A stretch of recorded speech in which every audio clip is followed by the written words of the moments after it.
So back now with my panel, and before the break, John Fredericks, this is for you. And I said, you know, when is enough enough? And when I said, don't let anyone steal your manhood, and by that I meant humanity. When is enough enough? What is the breaking point for all these histrionics with this president, for the Republican Party? Well, it's not here, Don. It's not because of this issue. And the other thing I'm going to say is this is now the party of Donald Trump, and he leads a movement, and that movement is based on jobs, economic equality, and getting out of these wars. But for the president, as the leader of a movement and the transformation of the Republican Party in America, words matter. And this is what this White House has got to grasp. This just isn't about poll numbers or saying something or who got what vote on one end.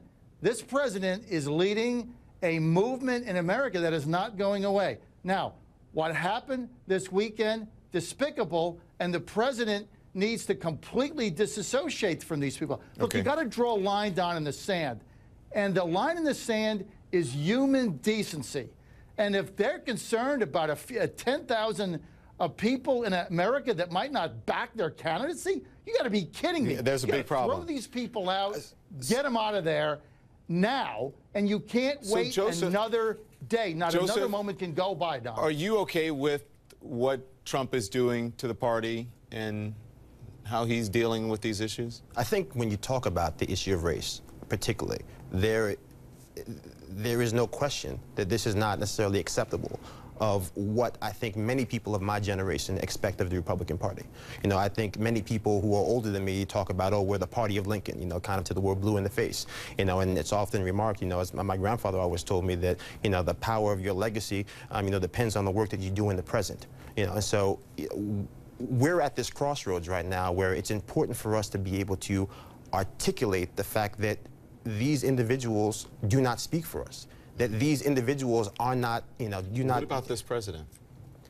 With regards to... You said these individuals do not speak for us. Well, I think, again, the reality is Donald Trump is the president. I think that, again, we do ourselves a disservice when we sit here and act as if somehow he is not our president, you know, or individual. That's not what I'm saying. No, not you. But that's not what I'm saying. Yeah. But I want you to understand the question. But when is it, what is the breaking point? Because someone can hand me $1 million.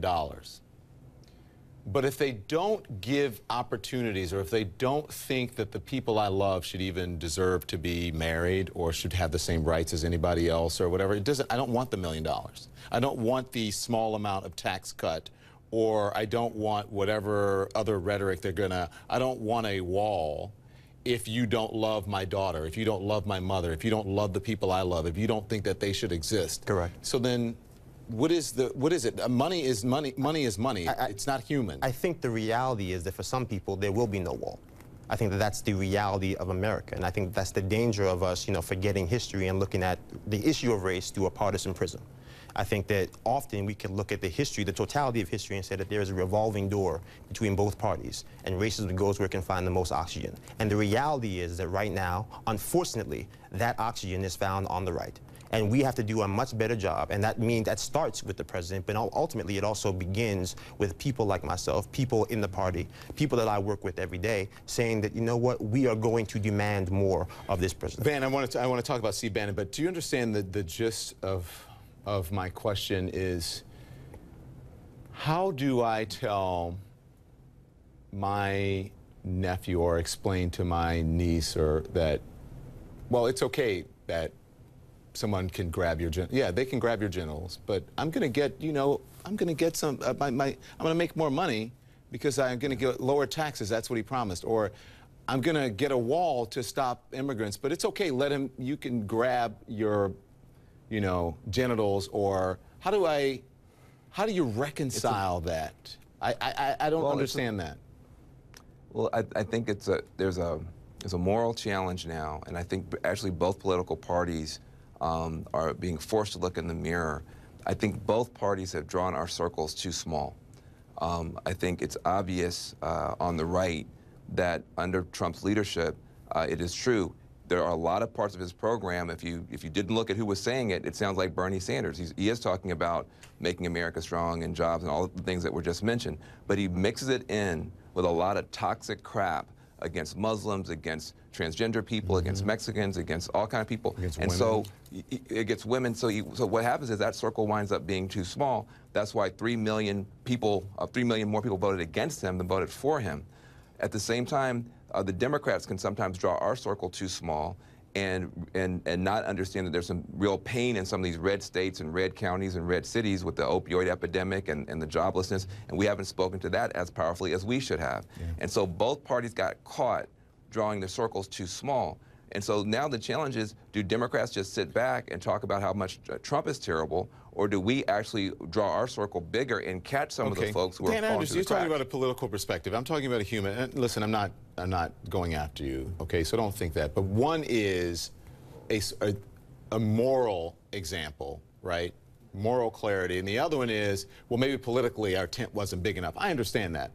But but morally, I'm saying, for the person who doesn't...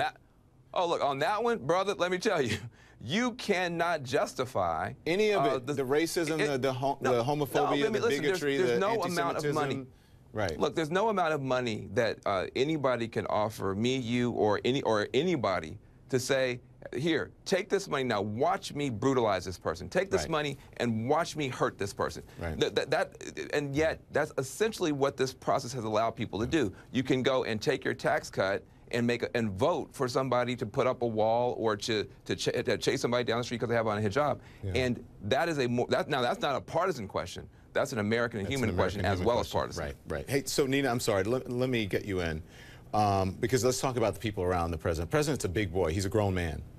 House Minority Leader Nancy Pelosi and other Democrats renewing calls to fire Steve Bannon. And you have calls for Sebastian Gorka to go, for Stephen Miller to go. Is the company the president keeps in the White House a problem? It is. I mean, the president's going to have to make a choice, either Steve Bannon or the American people. Steve Bannon or doing what's right. Steve Bannon should never have been there in the first place. Amen. You know, my grandmother used to always say that you can put truth in the river 5 days after lie, but truth gone catch up. And the truth has caught up with the president. The truth has caught up with America, and this is a day of reckoning for us. This is a moment of reckoning for us. We always have these moments that remind us, generation after generation, that we're not quite there yet. I would argue that we need some type of truth and reconciliation to go on in this country in the same way that they did in South Africa. We have never really done that. And Don, that's why, again, I commend you for going back so that we can understand what is happening in the present. None of this stuff is disconnected from who we are, our DNA. And we always talk about this is not a country that stands for this. Oh, no, it is a country that stands for this because it was founded on racism and sexism. This country was. But the one thing that we can say about the United States of America is that we are a nation of progress. And so in the 21st century, what rubs us this way, what causes us to shake is that now we're at a moment where, oh my God, that progress, that forming of a more perfect union is being attacked right now. But we have the collective power to turn this thing around. It is bigger than the president, than this president. It is bigger than this president. This is about all of us. But he has an obligation, as long as he is in that seat, to defend this country from all of its enemies. And we're dealing with a very vile domestic enemy right now. And we're all Americans right here sitting, and we want our country to be better. Thank you all. Yes. Appreciate it. We come back.